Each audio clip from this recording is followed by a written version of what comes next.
What if I told you the way it has always been done is not the best way? Facing your fears will change your life. The passion behind this journey is merging two separate worlds into one with the goal of creating value and awareness for a better life. I'd rather be sidelined trying to achieve greatness than watch greatness achieved and it only set on the sideline. Now introducing your host, Jacob Emery. This episode is brought to you by R&R Pipeline, an infrastructure company. Our purpose?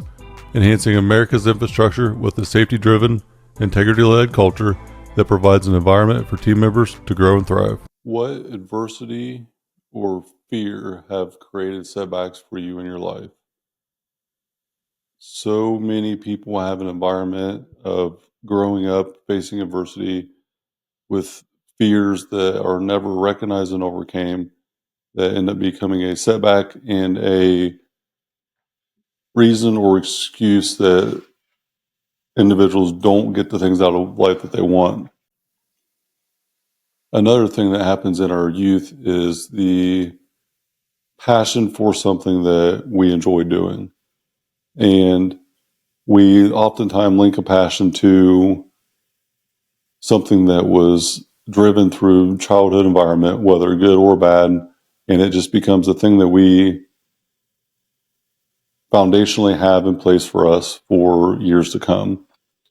For myself, at an early age, I thoroughly enjoyed being on equipment.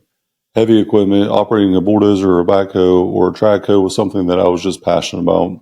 It was something that I was familiar with, often around, and had oftentimes the opportunity to be on a piece of equipment and understand how it works. The workhorse, the engine, the noise, the power to move Mother Nature's foundation, the dirt, and create almost a masterpiece out of something that was built on a chunk of iron. Iron for me is my foundation. It has been my foundation and the reason that I've been able to grow into who I am today. But it all started with that passion for running equipment. And from a young age, a 5-year-old running a full-size track hoe, learning how to operate it.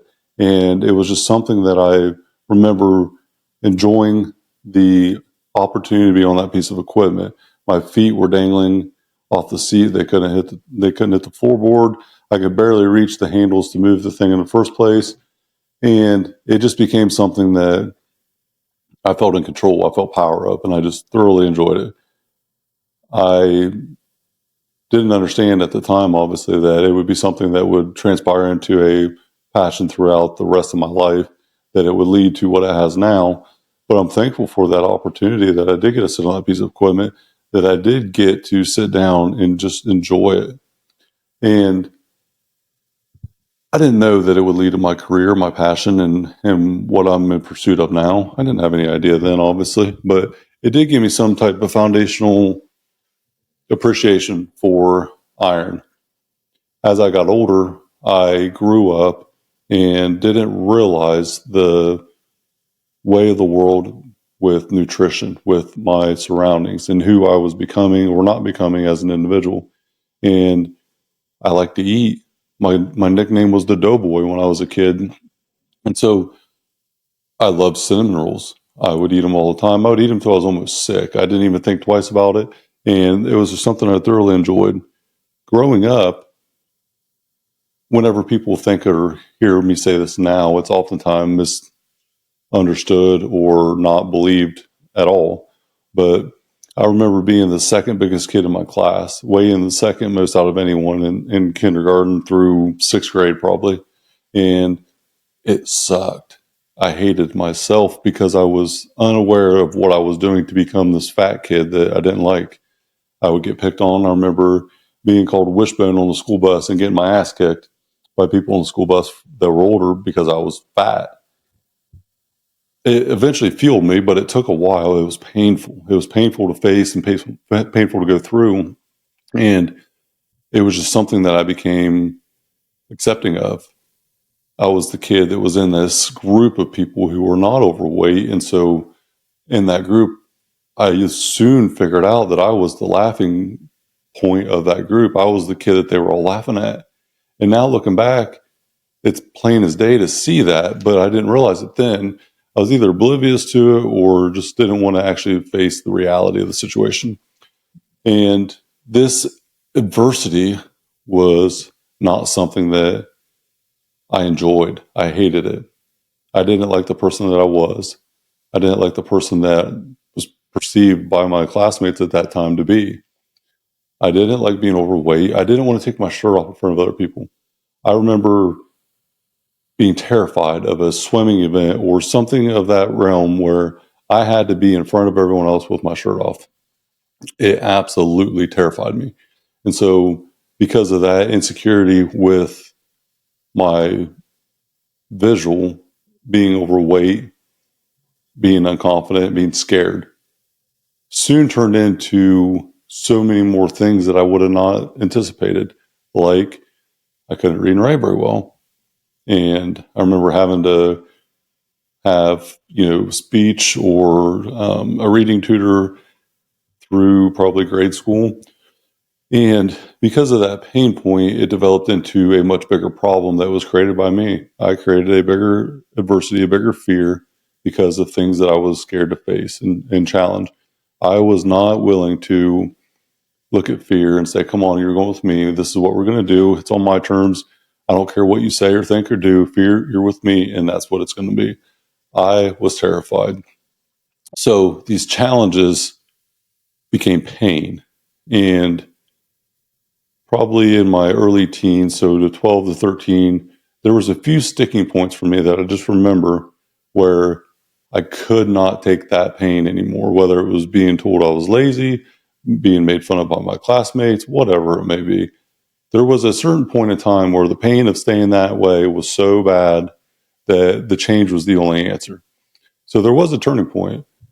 I learned about dieting at 13 years old. Everyone in class was eating pizza, cookie dough, drinking Mountain Dew, doing all the shit, staying lean and mean. And I was over here eating the salad at 13 years old because I wanted to be different than who I was at that point.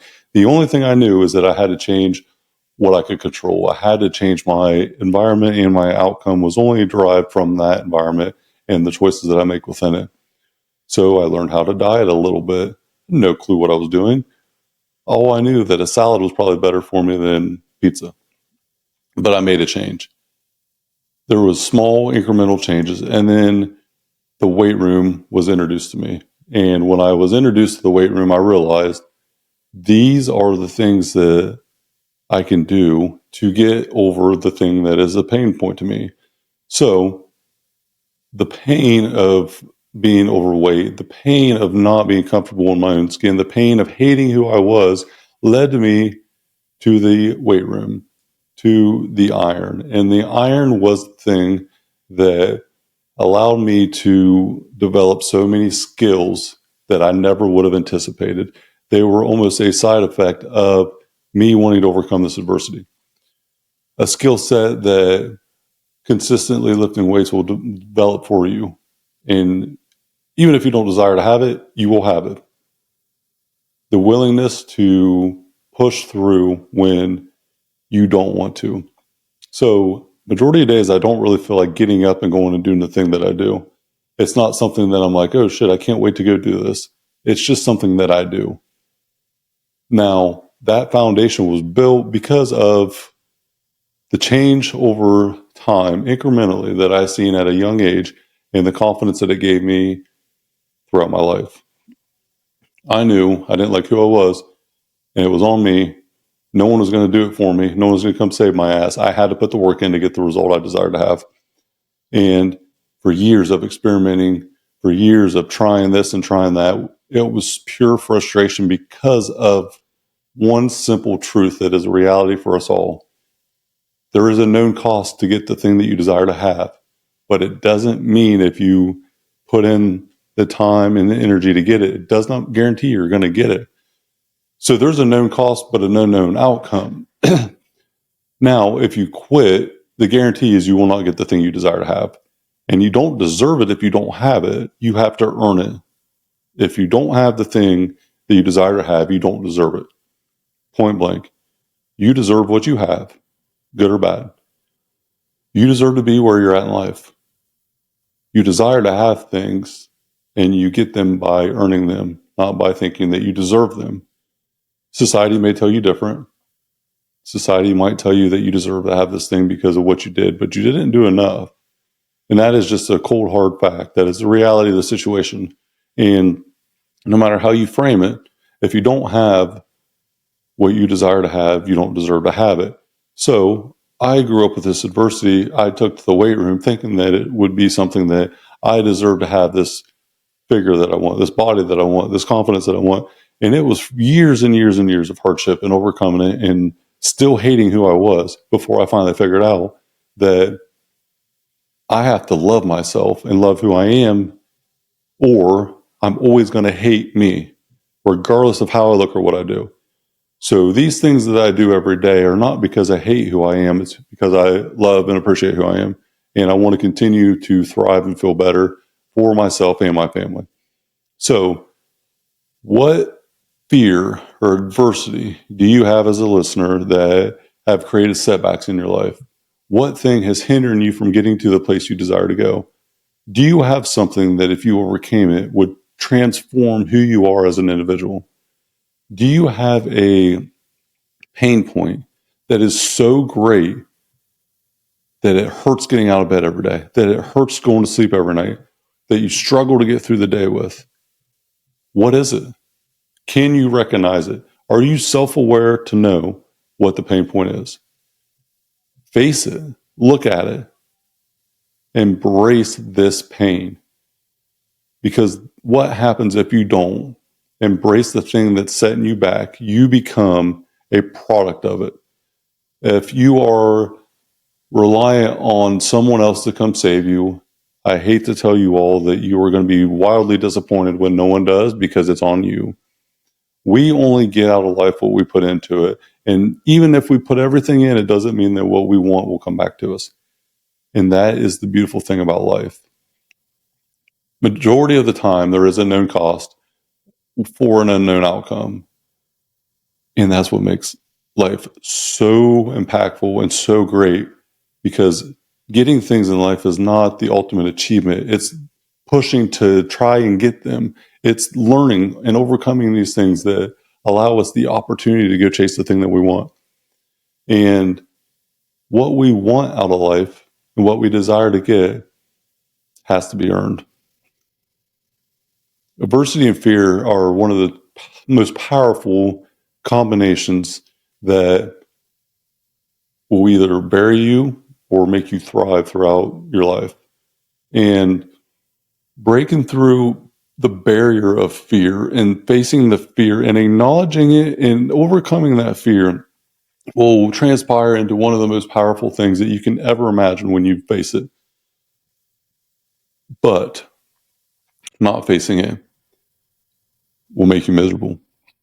It will make you hate yourself. It will make you hate your peers, your environment. It will make you hate everything and anything that is in your road and your path. And I promise you, by recognizing that there is fear and understanding that it's okay to be fearful, but I can't be afraid. Because if I'm afraid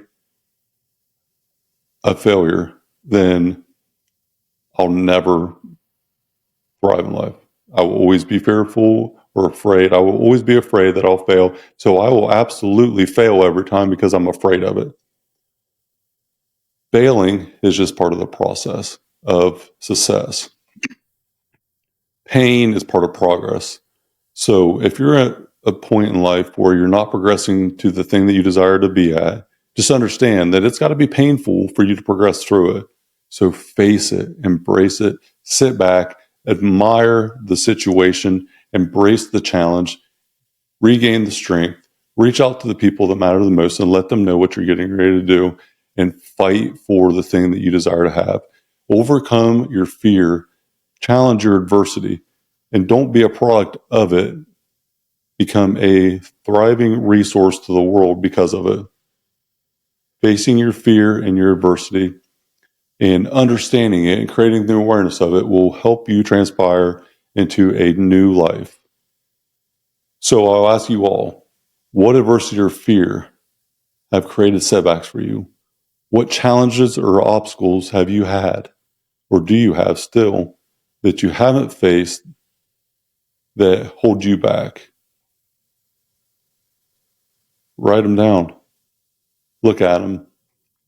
Admire the things that have happened for you, because regardless of popular opinion, we are not victims of circumstance. Life does not happen to us, it happens for us. And when you get to a certain point in life, your understanding becomes much broader, and you understand that the world is something that happens for us.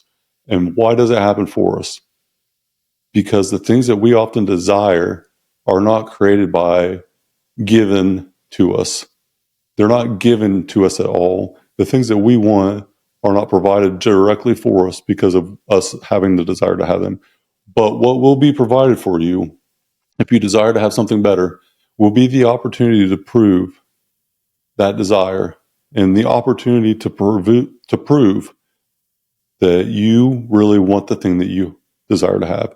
Because if you pray for strength, you'll get opportunity to become stronger. And that is the meaning of life. You don't just get anything. You're not given anything. If anything is given, it is the opportunity to prove that what you really want is showcased, and that you have to go earn it. Because if you desire to have something and you don't have it, you do not deserve it. You have to go earn it. So, what adversity or fear have created setbacks for you in your life? Answer that question and think about it.